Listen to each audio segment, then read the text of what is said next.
Fala galera, esse é o segundo vídeo que fala sobre o livro do Apocalipse. O que significa o Apocalipse, cujo tema central é o juízo final. Por quê? Porque Apocalipse significa revelação. Deus revelando a pessoa de Cristo, o Cristo que vai voltar em graça e glória para estabelecer seu reino milenial na terra e tudo aquilo que Deus profetizou na sua palavra. Lembre-se que na Bíblia, 1/3 da Bíblia, cerca de 28% da palavra de Deus é profecia. Daí a importância e relevância do Apocalipse, esse livro tão singular. Eu te convido a assistir o primeiro vídeo que nós falamos sobre a importância, sobre as 7 igrejas do Apocalipse, quem foi o autor, qual é a data aproximada e o que significa, o termo Apocalipse, como nós já falamos no vídeo anterior. Então agora, a partir desse segundo vídeo, nós vamos falar quais são os temas históricos e teológicos do livro do Apocalipse.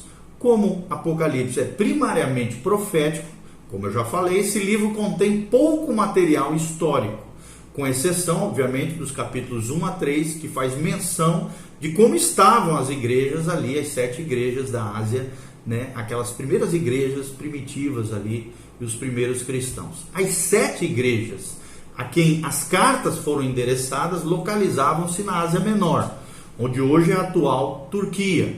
Aparentemente elas foram escolhidas porque João havia ministrado nessas igrejas. Então havia uma ligação apostólica do apóstolo João com essas igrejas locais. Apocalipse também sem dúvida nenhuma, preste atenção, Apocalipse em primeiro lugar uma revelação, como eu falei, sobre Jesus Cristo. O livro retrata Cristo como o Filho de Deus ressuscitado e glorificado, ministrando às igrejas locais. E as igrejas também, como muitos creem, as 7 igrejas também são igrejas históricas, que representam períodos da história da igreja. Jesus é colocado como a testemunha fiel, o primogênito dentre os mortos, o soberano dos reis da terra, conforme Apocalipse 1:5. Também é colocado como o alfa e o ômega, no versículo 8 do primeiro capítulo. Também é colocado como o que é, o que era e o que há de vir, o Todo-Poderoso, no versículo 8 do primeiro capítulo. Também é tido como um filho de homem, filho do homem, no capítulo 1:13. Também como o primeiro e o último, no versículo 17. E também como aquele que esteve morto, mas agora está vivo para todo sempre, no versículo 18. Também é colocado Jesus como Filho de Deus, como aquele que é santo e verdadeiro, no capítulo 3:7. Como o Amém, a testemunha fiel e verdadeira, o soberano da criação de Deus, no capítulo 3:14.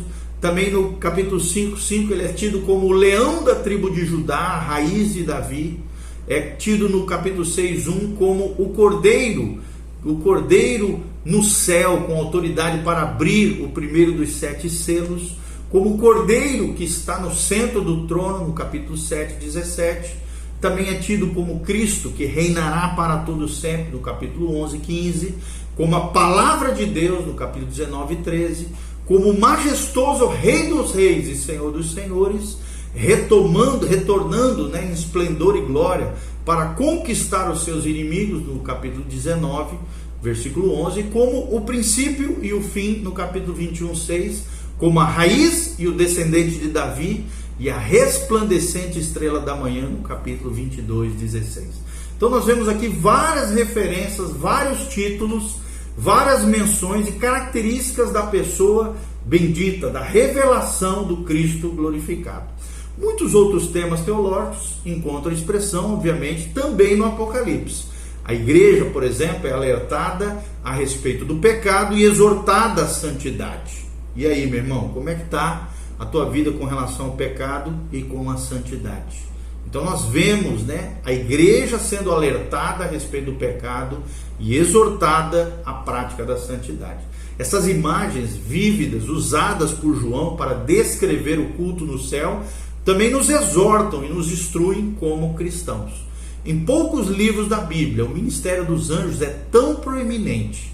Então nós vemos aqui uma contribuição teológica, que a contribuição teológica principal do Apocalipse, obviamente, é para a escatologia, que é a doutrina ou a ciência ou estudo dos últimos tempos, das últimas coisas, é o que significa escatologia. isto é, a doutrina das últimas coisas, como nós estamos falando aqui. Então, nele podemos aprender a respeito da configuração política final do mundo, né, principalmente na época do anticristo, como é que vai ser, na tribulação e tal, no milênio. Nós também vemos a última batalha na história humana, nós vemos a carreira e a derrota definitiva do anticristo, nós vemos o reinado terreno dos 1000 anos de Cristo, das glórias do céu e do estado eterno, e do estado final dos ímpios e dos justos. E por fim, somente Daniel compete com esse livro quanto à declaração de que Deus providencialmente governa sobre os reinos dos homens e realizará seus propósitos soberanos, independente de oposição humana ou demoníaca. Quais são as principais doutrinas de Apocalipse? A doutrina da revelação, que nos ensina que a verdadeira identidade e a obra salvadora de Jesus Cristo são reveladas. Apocalipse 1:1 e Apocalipse 22:21. Segunda doutrina, a doutrina da santidade. A igreja é advertida contra o pecado e exortada à santidade. Nós vemos isso em Apocalipse 22:11 e em vários trechos também, obviamente, da palavra de Deus. Nós vemos também a doutrina, o ensinamento sobre o culto, que Deus é digno de adoração e do louvor do homem e Cristo também, e assim a Trindade bendita. Apocalipse 4:10 e Apocalipse capítulo 5 trata bastante sobre isso. E a escatologia, que é a doutrina das últimas coisas, Apocalipse 4:1 até o final, Apocalipse 22:21, a doutrina das últimas coisas. O caráter de Deus, será que é mencionado no livro de Apocalipse? Sim. Deus é eterno, Apocalipse 4:8. Deus é glorioso, Apocalipse 21:11. Deus é santo, Apocalipse 4:8. Deus é justo, Apocalipse 16:5. Deus é poderoso, Apocalipse 4:11. Deus é verdadeiro, Apocalipse 15:3. Deus se ira, Apocalipse 6:17 e outras menções também. Então, Cristo em Apocalipse também aparece, como eu já falei, de maneira central. No último livro da Bíblia, Jesus triunfantemente se revela como o Todo-Poderoso de Deus. Apocalipse 1:8. O Alfa e o Ômega. 1:8 também. E no 21:6. O princípio e o fim. Apocalipse 21:6. E outras vozes no livro proclamam Jesus como o leão da tribo de Judá, a raiz de Davi, o Cordeiro de Deus, a palavra de Deus e o Rei dos Reis e Senhor dos Senhores. Amém? Algumas palavras são importantes encontradas no Apocalipse. A palavra Hades, que em grego, literalmente significa o lugar dos invisíveis, ou lugar dos mortos. Também em hebraico é traduzida por Sheol, descreve o mundo invisível dos mortos, ou, para nós aqui, o inferno. Todas as pessoas que morreram vão para o Hades, no sentido de que a morte as conduz do mundo visível para o mundo invisível. Portanto, os termos morte e Hades podem ser usados de forma intercambiável na palavra de Deus. Infelizmente, é comum as pessoas cometerem o erro de associar o Hades com o inferno, um lugar de castigo eterno. No entanto, a palavra grega para inferno é Geema, tá? Embora todos nós iremos para o Hades um dia, o lugar dos mortos, podemos evitar o inferno, obviamente, o Gema, ao crer na obra salvadora de Jesus Cristo. Outra palavra importante é o Todo-Poderoso, aquele que tem poder sobre todas as coisas. Outra palavra importante é diabo ou Satanás, do grego diabolos, que significa literalmente caluniador, é o adversário de Deus. Diabolos significa aquele que acusa o outro, o acusador de nossos irmãos, conforme Apocalipse 12:10. Outro termo importante é a Nova Jerusalém, tá bom? Que é Jerusalém Caine, ou Caine.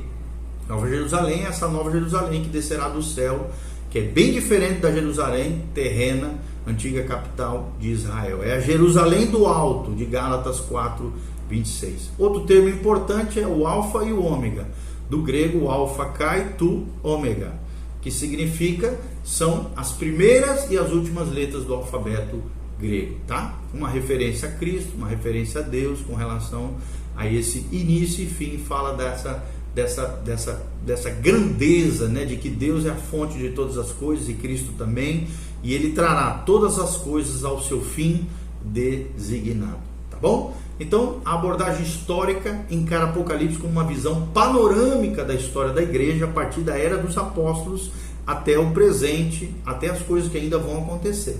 Vendo, né, no simbolismo acontecimentos como, por exemplo, as invasões bárbaras de Roma, nós vemos também o surgimento da Igreja Católica Apostólica Romana, bem como vários papas individualmente. Nós vemos também a emergência, né, emergindo o islamismo, a Revolução Francesa.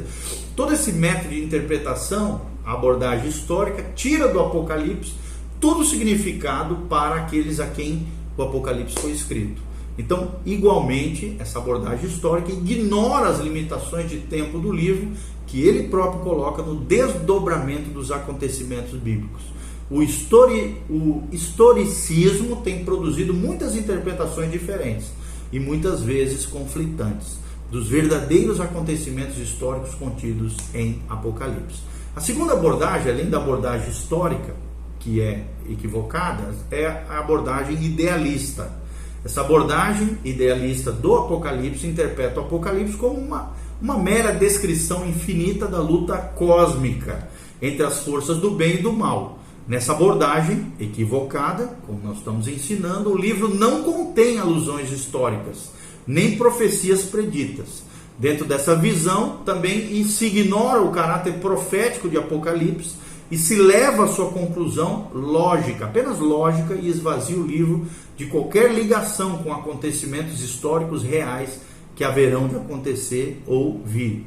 Apocalipse, então, nessa abordagem idealista, se torna meramente uma coleção de histórias com o objetivo de ensinar verdades espirituais. E existe uma terceira abordagem, que é a nossa, bíblica, erudita, dentro da cosmovisão cristã equilibrada, que é a abordagem futurista, que insiste em que os acontecimentos do capítulo 6 a 22 ainda são futuros e que esses capítulos, de modo literal e também simbólico em alguns momentos, retratam pessoas reais e acontecimentos que ainda estão por configurar o cenário mundial. Essa abordagem futurista descreve acontecimentos em torno da segunda vinda de Cristo, principalmente do capítulo 6 ao 19. Fala-se também do milênio e do juízo final, no capítulo 20. E o estado eterno dos santos, no capítulo 21 e 22. Somente essa visão, presta atenção, a abordagem futurista faz justiça à reivindicação de Apocalipse de ser profecia e interpreta o livro pelo mesmo método gramatical histórico que os capítulos 1 a 3 e o restante das escrituras sagradas, ok? Então que Deus te abençoe através desse breve, desses dois vídeos, de uma breve abordagem do que se trata o livro do Apocalipse, um entendimento básico para que você saiba do que se refere o livro de Apocalipse, cujo tema central é o juízo final. O grande livro escatológico da Bíblia, sem dúvida, é o livro de Apocalipse. Que Deus te abençoe, que você se prepare para a volta de Cristo. Jesus está voltando. Acerta a tua casa, corrige as coisas na tua vida, consagre-se ao Senhor, se santifique. Jesus está voltando. Brevemente, o dia do Senhor chegará como ladrão na noite. Então, fique atento, aprenda mais de Deus, conserte a sua vida e caminhe firmemente na fé bíblica, em obediência e fé diante do Senhor. Que Deus te abençoe, faça seus comentários, siga-nos nas redes sociais e siga o nosso canal e compartilhe com outras pessoas. Um abraço do pastor Giovanni. Amém e amém.